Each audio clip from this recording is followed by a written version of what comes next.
저는 카오스재단의 과학위원회 위원장을 맡고 있는 서울대학교 물리천문학부 오세정 교수입니다. 이 카오스재단은 과학 지식 나눔을 슬로건으로 고급 과학 지식을 문화를 확산시키는 것을 목표로 하고 있습니다. 사실 우리가 과학기술 사회라 그래서 일상생활에서 뭐 휴대폰 같은 기술에 관한 기술의 영향은 많이 우리가 금방 느끼고 있는데 과학은 그렇게 쉽게 같이 향유하지 못하는 것 같습니다. 그런데 그동안에 과학 연구도 많이 발전을 해가지고 우리 우주와 생명에 관한 그런 많은 것을 우리가 알고 있습니다. 그래서 우리 카오스재단에서는 그 최첨단 과학 지식을 알기 쉽게 수준 높은 그 강의를 제공하려고 합니다. 이 카오스재단을 만드시고 이런 강의를 가능해 주신 그 인터파크의 이기영 의장님께 먼저 감사의 말씀을 드립니다. 여기 와 계십니다. 재단에서는 1년에 2개의 주제를 정해서 한 주제당 한 10개 그 강의를 준비하려고 합니다. 그래서 올해는 봄에 전반기에는 기원, 오리진이라는 그런 주제를 잡았고요. 그래서 우주, 생명, 뭐 한반도, 그 다음에 이 암의 기원, 심지어는 종교의 기원, 뭐 이런 것까지 한 10개의 강의가 진행될 예정입니다. 그리고 후반기에는 빛을 주제로 잡았습니다. 올해가 유네스코가 지정한 빛의 해입니다. 그래서 망원경 현미경부터 시작해서 빛에 관한 여러 가지 최근의 그 과학기술 향상 그 발전까지 또 10개 그 강의를 준비할 것입니다. 이 카오스 강연은 굉장히 최첨단을 지향해서 이게 지금 네이버로 중계가 되고 있고요. 또한 이 실시간 양방향 강의 시스템으로 경기도 파주에 있는 한민고등학교 그리고 서울 은평구에 있는 하나고등학교 학생들도 지금 보고 있습니다. 그래서 이 강의가 끝난 다음에 그쪽에서 또 질문을 받기로 하겠습니다. 그러면 시간이 없으니까 바로 첫 번째 그 강연자를 소개하겠습니다. 첫 번째 강의는 우주의 기원이라는 제목으로 서울대학교 물리천문학부의 우중학 교수께서 강의를 해주시겠습니다. 우중학 교수님은 아까 말씀드린 대로 서울대학교 물리천문학부에 재직하고 계시고요. 우주에서 여러분들이 가장 흥미있게 느끼는 블랙홀 그리고 우주 진화에 관한 다양한 연구를 진행하고 있습니다. 예일대학교에서 박사를 받으셨고 박사 받으신 후에 캘리포니아 대학 산타바바라하고 UCLA에서 연구를 재직했고 또 나사 미 항공우주국에서 젊은 연구자에게 주는 아주 영광스러운 허블 펠로우십을 수상하기도 하셨습니다. 한국에 돌아와서는 이제 대중 강연도 많이 하시고 또 글쓰기도 많이 하시고 그리고 최근에는 이 블랙홀 교양곡이라는 책도 쓰셨습니다. 오늘 이 우주에 관한 강연이 카오스 강연의 처음이고 그래서 시작도 아주 우주의 기원으로 시작을 했고요. 강사도 최고의 강사를 모셔서 여러분들에게 그 기대에 부응하도록 하겠습니다. 예, 우중학 교수님 나와서 강의 부탁드립니다.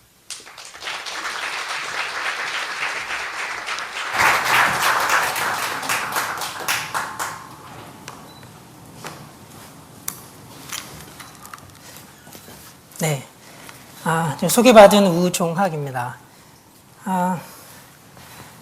자, 우리가 이제 살고 있는 우주라고 하는 곳은 굉장히 경이로운 세상입니다. 아주 다채로운 현상들이 우리 우주에서 우리 인류를 손짓해서 이제 부르고 있는 것 같습니다. 마치 요람에서 잠자고 있는 아기와 같이 막 태어난 별들이 우주의 한 공간을 수놓고 있는 모습을 우리가 목격하기도 하고 수많은 별들이 한 10만 개 정도 되는 그 수많은 별들이 아주 작은 공간에서 모여 사는 별들의 공동체, 별의 성단을 우리가 연구하기도 합니다. 파란 눈동자처럼 보이는 행성상 성운을 연구해서 우리 태양의 미래가 어떻게 될 것인가를 연구하기도 하죠. 태양처럼 태양처럼 질량이 작은 별들은 죽음을 맞이하면서 별의 내부가 우주 공간으로 흩어져 나가서 이렇게 눈동자와 같은 이제 장관을 연출하기도 합니다. 반면에 태양보다 질량이 훨씬 많은 별들은 그것보다 훨씬 더 역동적인 죽음을 맞이하죠. 나비와 같이 보이는 이 현상은 별이 핵융합 반응을 끝내고 죽음을 맞이하면서 내부로 폭발해서 별의 내부에 있던 가스가 우주 공간으로 이렇게 퍼져나가는 모습을 보여주고 있습니다. 우리 선조들은 밤하늘에 보이지 않던 새로운 별이 나타났다 해서 초신성 이렇게 불렀지만 사실은 이 장관은 별이 태어나는 모습이 아니라 별이 죽어가는 장례식의 모습이라고 생각할 수가 있습니다. 우리가 좀 더 그 큰 세계로 나아가면 두 개의 거대한 세계가 충돌해서 하나로 융합되는 과정도 우리가 연구할 수 있습니다. 1000억 개 정도의 별을 거느리고 있는 은하 두 개가 충돌을 해서 약 20억, 30억 년 기간 동안 중력에 의해서 뭉쳐지면서 새로운 별들이 폭발적으로 탄생하고 또 별들의 궤도들이 바뀌면서 타원 은하와 같은 그 거대한 은하로 변해가는 과정을 우리가 연구하기도 하죠. 사실 이 우주라고 하는 곳에 이 수많은 다채로운 현상들이 있고 우리가 날마다 밤하늘에 보는 그 수많은 별들이 있는데 도대체 이 우주는 어떻게 기원해서 또 얼마나 오래되었고 어떻게 해서 현재의 이런 그 아름다운 모습을 갖게 되었는가 이런 질문을 우리가 인류가 던져왔죠. 아마도 인류가 던져왔던 그 수많은 질문들 중에 우주의 기원에 관한 질문은 아마 가장 큰 질문 중에 하나일 거라고 생각이 됩니다. 오늘 이 자리에서는 우주의 의미가 무엇인가? 우주는 왜 존재하는가? 우주에는 초월자가 있는가? 이와 같은 질문들은 이제 다룰 수는 없습니다. 그것은 철학의 영역이고 또 신학의 영역이겠지만 그것보다 우리는 과학을 통해서 우주는 어떻게 생성되었고 우주는 어떻게 현재의 모습으로 변화되어 왔고 또 우주 현상 뒤에 있는 물리적인 원인들, 어떤 물리의 법칙들, 그 어떤 원리들은 무엇인가를 주로 다루는 것입니다. 그래서 오늘 여러분과 함께 나누려고 하는 것은 우리가 살고 있는 우주의 시공간이 과연 어떤 곳인가, 또 우주는 어떻게 팽창하고 있는가, 이런 문제를 좀 먼저 다루겠습니다.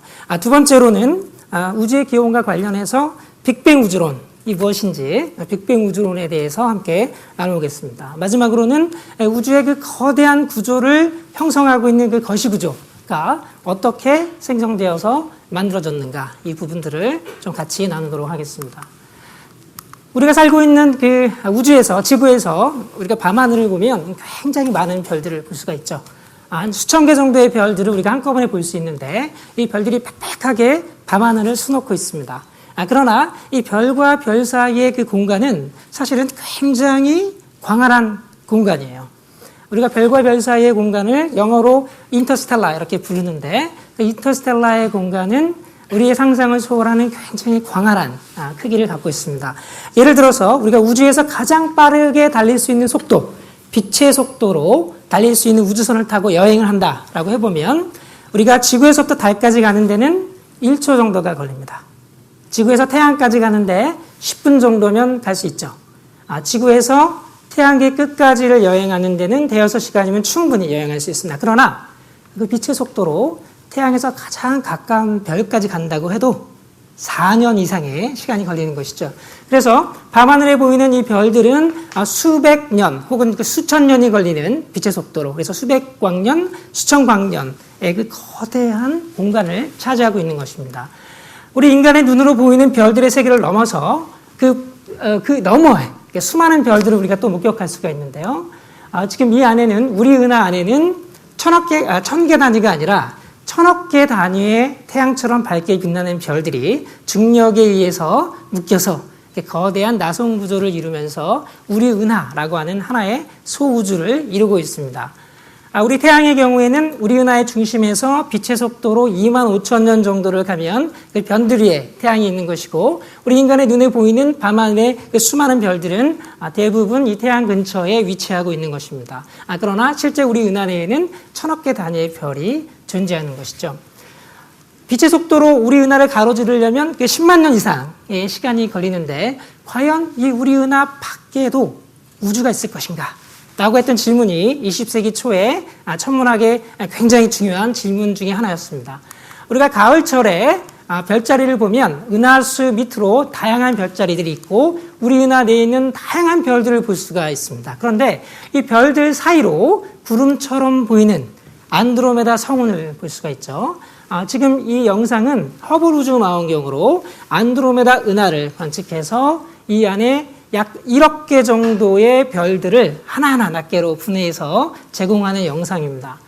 지금 빨갛게 보이는 그 별들은 태양 정도 혹은 태양보다 나이가 많은 별들, 나이가 많은 오래된 별들이고, 파랗게 보이는 별들은 막 태어난 젊은 별들이에요. 그래서 나이가 많은 별들 사이에 그 인터스텔라 스페이스에서 새로운 별들이 태어나서 두 개의 나이가 많고 젊은 별들의 종족이 섞여서 안드로메다 은하를 이루고 있는 모습을 우리가 볼 수가 있습니다. 약 1억 개 정도의 별을 낱낱이 우리가 연구할 수 있는 것이죠. 우리가 안드로메다 은하의 사진을 보면 아마 이 사진은 여러분들이 많이 보셨을 텐데요. 안드로메다 은하에는 우리 은하보다 한 2배 정도 많은 별들이 존재하고 한 4천억 개 정도가 존재하고, 안드로메다 위쪽과 아래쪽으로 아주 작은 크기의 소위 그 외소 은하라고 하는 것이 안드로메다 은하 주변을 돌고 있습니다. 제가 어릴 때는 안드로메다 은하에 오로라 공주가 살고 있다고 그렇게 만화를 통해서 배웠는데, 지금은 안드로메다의 뜻이 바뀌어서 굉장히 좀 다른 의미로 사용되는 것 같습니다. 혹시 지금 안드로메다에 가 계신 분이 있으면 빨리 지구로 돌아오시기 바랍니다. 우리가 그 다양한 은하들의 모습을 볼 수가 있는데요. 이 경우에는 그 막대처럼 생긴 별들의 밀도가 높은 그런 막대형의 은하를 우리가 볼 수도 있고, 은하가 하나만 존재하는 것이 아니라 은하 2개 혹은 3개, 4개가 그룹을 이루면서 그러면서 그 함께 진화해가는 모습을 연구하기도 하죠. 그래서 은하라고 하는 곳은 우주 전체를 구성하는 가장 기본적인 단위입니다. 우주를 집에 비유하면 은하라고 하는 것은 집을 구성하는 그 벽돌 하나에 해당한다고 생각할 수 있는 것이죠. 은하 하나에는 그 별이 수십, 수백, 수천억 개 단위의 별들이 있고, 그 별들 중에 굉장히 많은 숫자가 아마도 태양처럼 그 행성들을 거느리고 있는 그런 그 외계 행성계를 이루고 있을 거라고 생각됩니다. 또 수많은 가스들이 있어서 이 가스를 통해서 새로운 별들이 만들어지고 은하가 진화해가는 과정을 우리가 공부하는 것이죠. 우리가 우리 동네를 좀 더 보면 우리 은하를 중심으로 남반구에서 볼 수 있는 대마젤란 은하, 소마젤란 은하 등등을 비롯한 몇 개의 외소 은하가 우리 은하 주변을 둘러싸고 있고요.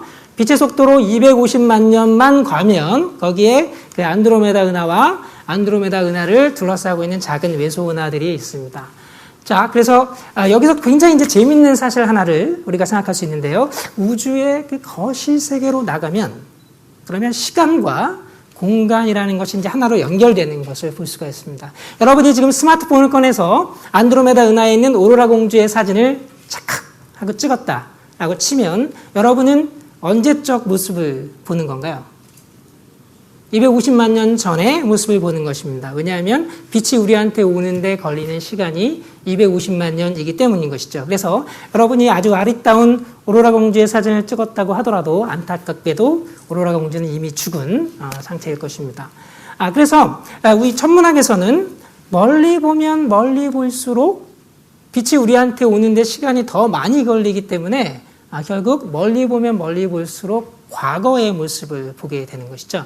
그래서 멀리 보면 우주 초기의 모습까지 볼 수가 있게 되고, 우리는 그 100억 광년 이상의 거리를 보면서 100억 년 전에 그 우주의 초기의 모습을 직접 관측하고 그것을 통해서 우주가 어떻게 변해왔는지를 그렇게 연구할 수가 있습니다.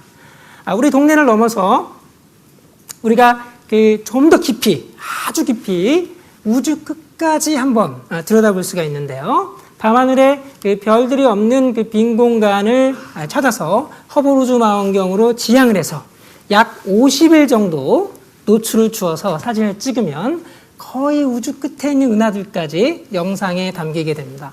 지금 보시는 이 사진은 익스트림 딥필드라고 하는 그 아주 유명한 사진인데요. 보름달 크기의 한 50분의 1 정도 되는 아주 작은 공간을 찍은 것입니다. 이 안에 5,500개 정도의 은하들이 담겨 있는 것이죠. 지금 보시는 이 하얀 점 하나하나들이 별이 아니라 10억, 100억, 1000억 개 단위의 별을 거느리고 있는 은하들입니다. 재미있는 사실은 덩치가 큰 은하들이 있는 반면에 아주 작은 은하들이 있어요. 그리고 덩치가 큰, 크기가 큰 은하들은 좀 불그스름하게 노란색으로 보이는 반면 아주 작은 은하들은 푸르스름하게 하얗게 보입니다. 그 이유는 지금 우리가 이 2차원 평면 안에 시간의 파노라마를 보고 있기 때문입니다. 가까이 있는 크기가 큰 은하들은 가까이 있기 때문에 우리 현재의 모습, 그래서 나이가 많은 그런 별들이 주로 붉은색을 내기 때문에 그렇게 보이는 것이고, 크기가 아주 작은 은하들은 50억, 60억, 70억, 100억 광년의 거리까지 멀리 있기 때문에 빛이 우리한테 오는데 그만큼 시간이 걸리고, 그래서 우리는 100억 년 전에, 50억 년 전에 젊은 시절의 은하의 모습을 보는 것이기 때문에 색깔이 다른 것이죠. 그래서 이 사진 한 장으로 굉장히 많은 연구가 사실 되고 있는데요. 시간이 없어서 이 이야기를 다 할 수는 없지만, 우리가 허블 우주망원경 같은 것들을 통해서 현재에서부터 과거까지 다양한 은하의 형태들을 공부하면서 우주의 진화를 공부할 수가 있습니다. 우리가 이렇게 아주 밤하늘의 작은 영역을 깊이 관측을 해서 연구할 수도 있지만, 아주 넓은 밤하늘의 영역을 연구해서 이 3차원의 우주의 구조가 어떻게 생겼는지도 연구할 수가 있습니다. 지금 보여드리는 영상은 그 슬론 재단에서 많은 연구비를 기부해서 프린스턴 대학을 중심으로 지난 한 10년 정도 이상 연구해온 그 결과들입니다. 이 안에는 각각의 은하들의 사진을 찍고 거리를 측정해서 은하들이 3차원적으로 어떻게 분포되어 있는지를 보여주는 그림이죠. 약 56만 개의 은하와 한 7, 8만 개 정도의 퀘이자들이 이 안에 담겨 있습니다. 지금 보시는, 좀 조명을 다 좀 꺼주시죠. 지금 보시는 이 사진 하나하나는 실제 사진입니다. 실제 은하들의 사진이고 다양한 색깔을 갖고 있죠. 다양한 모양들을 갖고 있습니다. 별의 운동에 따라, 또 별의 종족에 따라 다양한 색깔과 다양한 크기를 가진, 다양한 형태를 가진 은하들이 있습니다. 그래서 지구를 중심으로 점점점 멀어지면서 이 은하들이 3차원적으로 어떻게 구성되어 있는지를 우리가 지금 보고 있는 것인데요. 멀리 가면 멀리 갈수록 지금 이 상태에서는 어떤 일정한 밝기 이상의 은하들만 우리가 관측하기 때문에 은하들의 숫자가 좀 줄어드는 것 같습니다. 그러나 실제로 그렇지는 않고 우리가 일정한 밝기 이상만 보기 때문에 은하들의 개수 밀도가 좀 떨어지는 것 같죠. 이 방향으로는 은하들의 숫자가 적어 보이는데, 그것은 우리가 관측할 수 없는 영역이 있기 때문에, 관측되지 않은 영역 때문에 비어 보이는 것이죠. 좀 방향을 돌려보면 이렇게 우리를 중심으로 수많은 은하들이 지금 한 60만 개, 70만 개의 은하들이 3차원의 거대한 필라멘트 구조, 거미줄과 같은 구조를 이루고 있는 모습을 우리가 볼 수 있는 것이죠. 우리가 100억 광년 이상 아주 멀리 가면 이제는 별이 아직 태어나지도 않은, 은하가 아직 만들어지지도 않은 그 과거의 시점까지를 우리가 볼 수가 있습니다. 거기서 나오는 빛이 소위 우주 배경 복사라고, 우주가 막 생겼을 때 빅뱅 바로 직후에 나왔던 그 빛이 지금 전자기파로 우주 전체에서 관측되는 모습입니다. 그래서 우리를 중심으로 보면 가까이에는 그 현재 우주, 아주 역동적으로 은하들이 펼쳐지는 그 모습을 볼 수가 있고, 아주 멀리 볼 수 있는 우주의 끝까지 보면 우주가 막 태어났을 때의 우주 배경 복사 같은 것들을 우리가 볼 수 있는 것이죠. 자, 그래서 정리를 좀 해보면 이렇게 이것은 슬론 탐사는 아니고요. 남반구에서 실시됐던 2DF라고 하는 탐사의 결과인데요. 거리가 5억, 10억, 15억 광년의 거리에 따라 은하들이 어떻게 분포하는지를 이렇게 보여주고 있습니다. 파랗게 보이는 점 하나하나가 다시 말씀드리지만 수많은 별들을 거느리고 있는 은하들이고, 이 은하들이 이런 부분들을 보면 굉장히 많은 은하가 모여 있죠. 반면에 이런 부분들을 보면 굉장히 비어 있는, 소위 보이드라고 하는 빈 공간들을 연출해내기도 합니다. 그래서 필라멘트와 같은 우주의 거시 구조를, 우주라고 하는 집을 구성하는 은하들이 이렇게 하나하나 구성하고 있는 모습을 우리가 탐사를 통해서 관측해낼 수가 있는 것입니다. 우주라고 하는 것은 이렇게 굉장히 넓은 곳이죠. 우주 안에는 태양처럼 빛나는 별이 1000억 개 정도 있는 그 은하가 또 1000억 개 정도 있는 것이고, 우주의 크기는 100억 광년 이상의 아주 광활한 크기입니다. 이런 우주의 크기를 보면서 우리는 우리의 삶을 한번 생각해 볼 수 있는데요. 이 광활한 우주에 비해서 여러분의 우주는 얼마나 큽니까? 아마 집과 직장을 왔다 갔다 하면서 아주 작은 우주에서 살고 있는지도 모르죠. 그러나 우리가 비록 지구라고 하는 아주 작은 행성에 살고 있지만, 우리가 이 우주 전체를 다 직접 가보고 탐험할 수는 없지만, 우리 지성의 품 안에 이 우주라고 하는 것을 품으면, 우리가 인식의 틀 안에 우주를 담아내면 우리는 비로소 우주의 일부, 우주라고 하는 곳에 우주의 시민이 되는 게 아닐까, 그런 생각을 해봅니다.